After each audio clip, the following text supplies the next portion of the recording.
Ekta Nagar housing society के भ्रष्ट पदाधिकारी और रहवासियों के चलते बिल्डर हो रहे परेशान।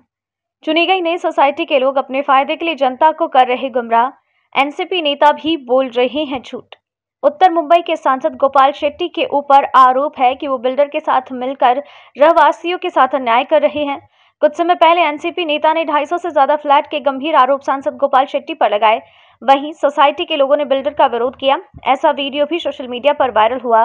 वहीं आज उत्तर मुंबई के सांसद गोपाल शेट्टी ने नवभारत समाचार के वरिष्ठ पत्रकार आनंद मिश्रा से बात करते हुए बताया कि बिल्डर ने इस प्रोजेक्ट को लेकर कई समस्याओं को झेला, उसके बावजूद भी लोग इसे विकास कार्य नहीं करने दे रहे। लोगों का घर बनकर निर्माणाधीन है, कुछ महीनों में तैयार हो जाएगा।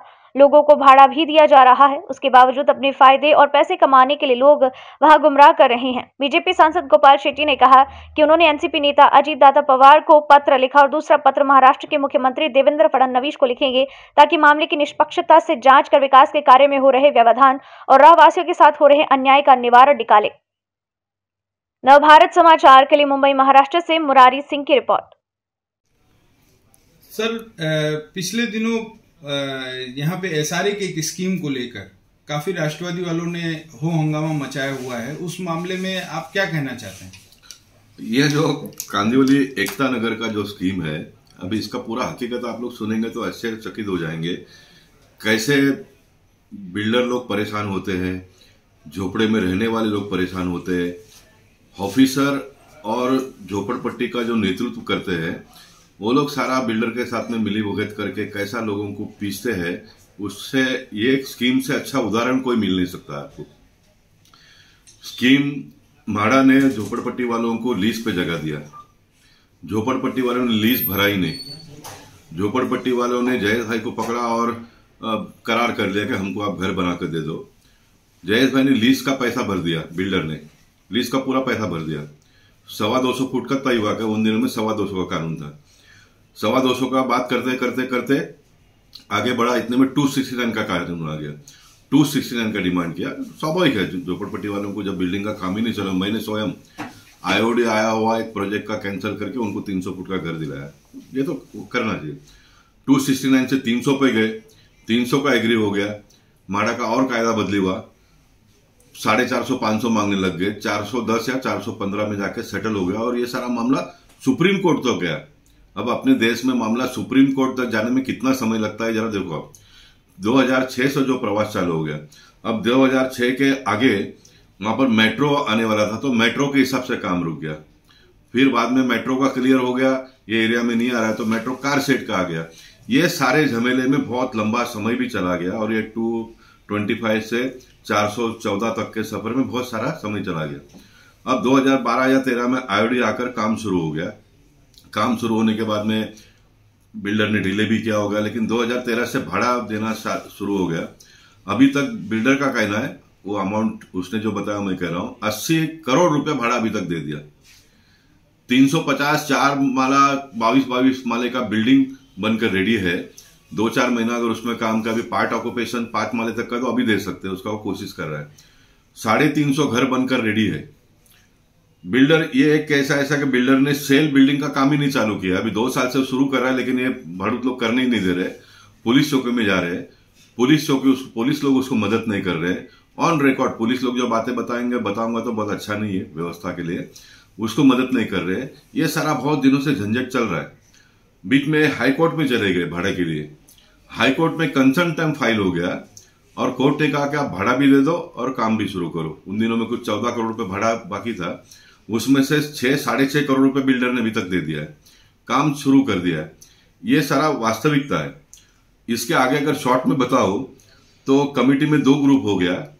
एक ग्रुप के लोगों ने नया ऑफर राइटिंग में, पेपर में राइटिंग में दिया कि आप हमको जिता दो, हम आपको 600 फुट का घर देंगे और 30 लाख रुपए रोकड़ा देंगे।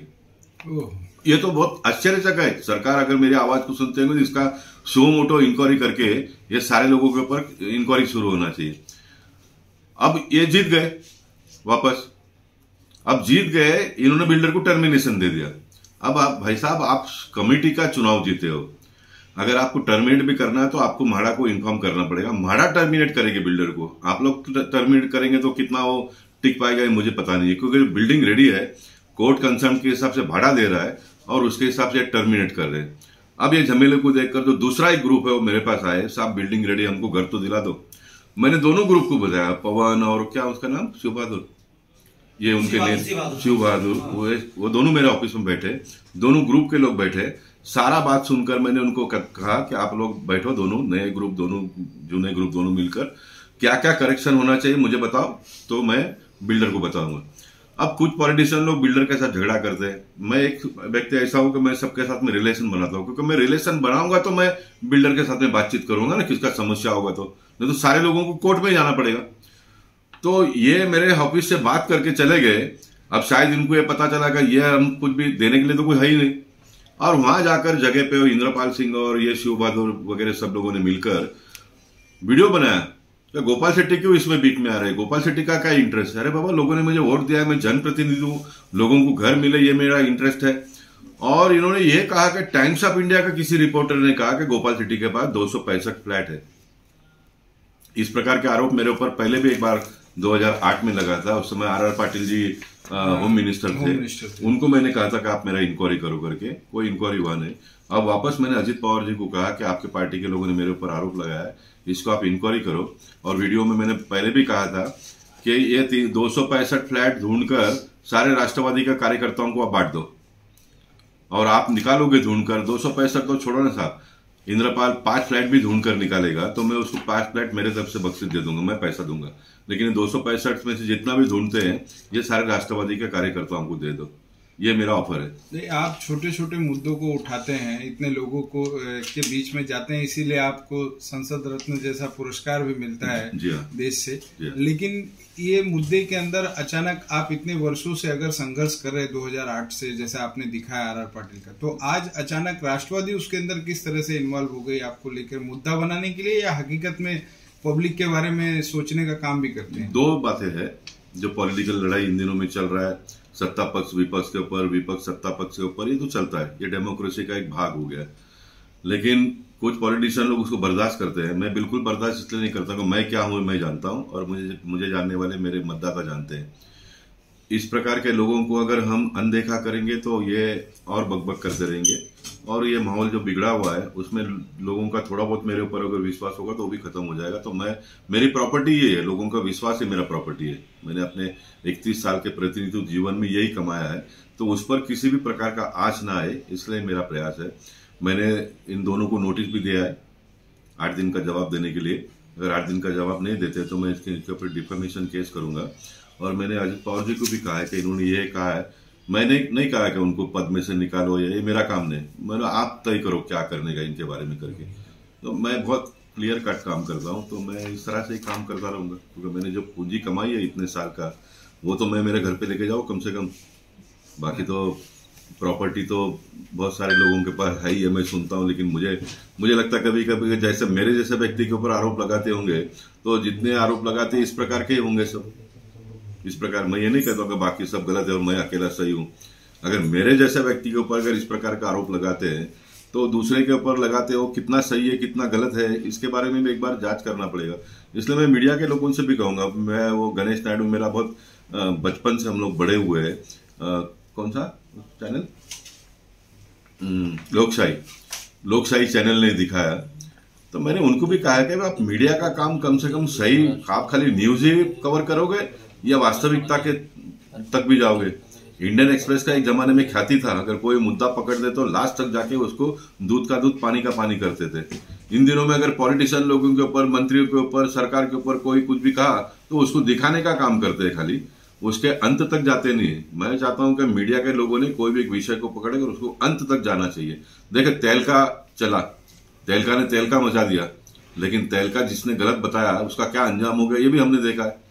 तो अपने देश के लोगों का, देश का छवि खराब करने वाले लोगों पर, देश के अच्छे काम करने वाले लोगों के ऊपर अगर इस प्रकार का कोई आरोप करता है तो मीडिया ने भी उसका छानबीन करना चाहिए, मेरी अपेक्षा है।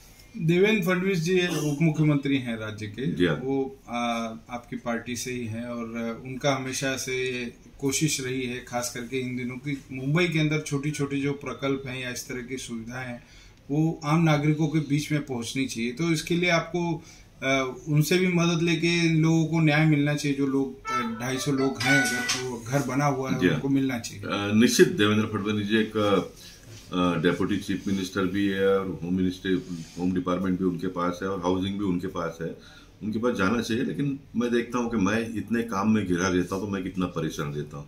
उनको तो पूरा महाराष्ट्र का पूरा देखना पड़ता है और उसके पर मैं भी जाऊंगा तो उनको थोड़ा पिंच होगा क्योंकि गोपाल भाई जैसा आदमी भी मुझे परेशान करने के लिए आएगा तो मैं कैसे काम करूं। जैसे मेरे मन में आता है वैसे उनके मन में भी आना स्वाभाविक है। इसलिए पार्टी ने मुझे इतना बड़ा पद पर बिठाया है तो मेरे से जितना होता है उतना मैं करूंगा। लेकिन आपकी बात सही है, एक चिट्ठी तो मैं जरूर भेजूंगा उनको। जब मैं अजीत पवार जी को लिखता हूँ तो एक चिट्ठी उनको भी मैंने लिखना चाहिए, मुझे लगता है मैं लिखूंगा। धन्यवाद सर। Thank you.